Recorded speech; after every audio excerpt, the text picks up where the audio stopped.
Welcome to HTNS After Dark. Just kidding. Welcome to Heal the New Sex, where we discuss all things healing, self-love, and relationships. My name is Samantha, and I am a licensed therapist. I recently did a video, why you shouldn't tell him that you're abstaining from sex. And one of the HTNS baddies, okay, because we baddies after dark, asked me, do you tell them your body count eventually or never? So I want to discuss that. But before I do, I want to hear from you. Do you think that you should tell a man your body count? And if you do believe you should, I want to know, when in a relationship do you think that you should share with him your body count? So this is my answer. This is my take. As a licensed professional, and I got some notes. If you see me looking down, I have some notes. As a licensed professional, I would say absolutely not. I would say you don't tell him or share or disclose your body count. I will also wonder or question, if he asks you your body count, I would encourage you to ask him why he wants to know that information, okay? When you're building a relationship with someone, you are moving from present to future. Are there things about your past that you should share and disclose? Absolutely. But I think that sharing your body count, I know sharing your body count could create issues in the long run in the relationship, especially if he is not mature enough to understand that you have a history, right? Oh, I can't remember who the rapper is. I think it's, was it J. Cole that said, like, when she tells you a number, multiply it by 3? So there are going to be some men that even if you are honest and forthcoming about your body count, he's not going to believe you, okay? The other thing I want you to ask yourself is, do you want to know his body count, right? Everybody may not have had the same upbringing as it relates to sex, the same teaching as it relates to sex. There's a such thing as called being hypersexual, which is a trauma response.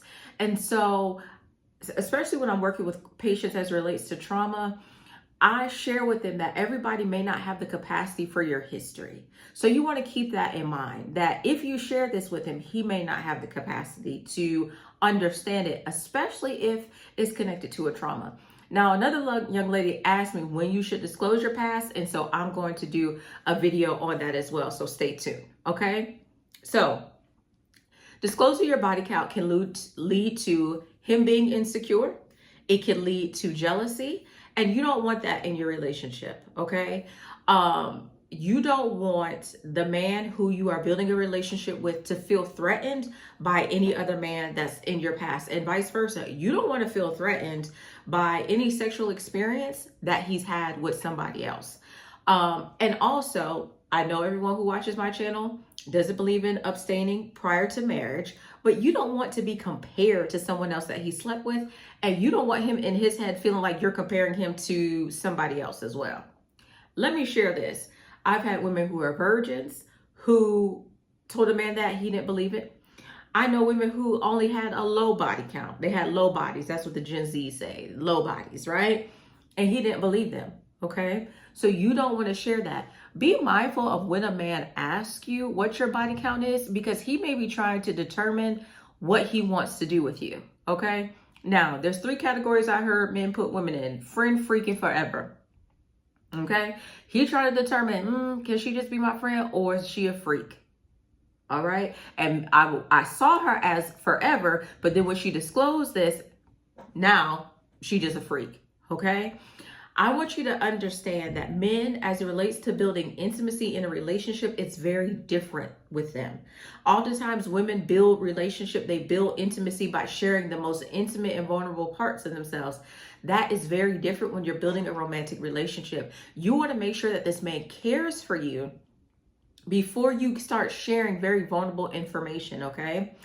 Also, you need to be mindful that if you need to discuss past sexual experiences, that you want to prioritize open and honest communication. You got to be prepared for whatever question he finna ask you. You can't just be out here disclosing this information, then when he asks you a question, now you know, okay? So you have to have open and honest communication. You have to be prepared for his response, whether it's a positive or it's a negative. But this is something I want to tell you. Any man that's coming in your life that loves you is going to know that you have a past. and he's going to be accepting of your past, okay? If a man judges you for your body count, okay, and feels some type of way about you, then that was never a real and true connection anyway, okay? You have a past, he has a past. If he tripping over body count, that's not your man, because we see a lot outside, okay? Jelly Roll got a woman who, all right, okay, Gomer in the Bible was a Rahab, okay? Jesus' grandmother was a prostitute. All right, so if he tripping, that's not the man for you. That's not, let's just be honest, that's not the man for you, okay? And then also I want you to consider, again, I already said this, consider their perspective on it, especially if you have experienced trauma, right? And I may have to do a video on this and put it in the membership so it can be more in depth, but I've worked with many men and women who've experienced trauma, and as a result of that, a symptom of PTSD can be hypersexuality, okay? Acute stress disorder, it can be hypersexuality. This is not medical advice.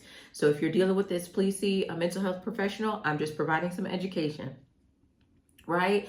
And so you may have done things because of the trauma, and if you share this with the person and they don't have an understanding of trauma, they don't have an understanding of a trauma response, they're judging you for something when you had no control over it, okay? It's just like me. Now, there's gonna be some in the comments, Cynthia, what you mean you can't listen? I'm not gonna argue with you about the science, okay? I'm not gonna argue with you about it. I want you to consider this. Hypersexuality can be a trauma response for some people depending on their trauma. So you wouldn't mistreat somebody who has that. It's a symptom. Just like you don't look at somebody sideways because they're coughing from a cold, it's a symptom. But if you just telling him the number and you're not explaining to him and he doesn't have the capacity, you're going to set yourself up to be rejected. You're going to set yourself up to have your heart broken. Now, there are situations that you may talk about your sexual experiences because you may have certain desire sexually. And so you talk about your sexual experience, but even you have to be cautious with that, because men are territorial. So he gonna be looking at you a little sideways if you talk, well, this is what I like it, this is how I like it. It takes a certain level of maturity to be able to navigate these conversations. I tell women that I'm coaching with, and also women in therapy, there may be some things that you don't share with your partner because you realize he doesn't have the capacity. That is what therapy is for. That is what coaching is for. So you can share those things, so you can process those things, so you can work through those things, okay? So I want to hear from you below. Do you think there's a time that you need to share your body count? I also want to know, do you want to know your man's body count, or do you know his body count? Was that something that you discussed early on in the relationship? Now, I'm going to continue this series. If you have any questions below as it relates to navigating conversations about sex, type them down below in the comment section, and as I can, I will do more videos. So this is Heal the New Sexy. My name is Cynthia. Bye-bye.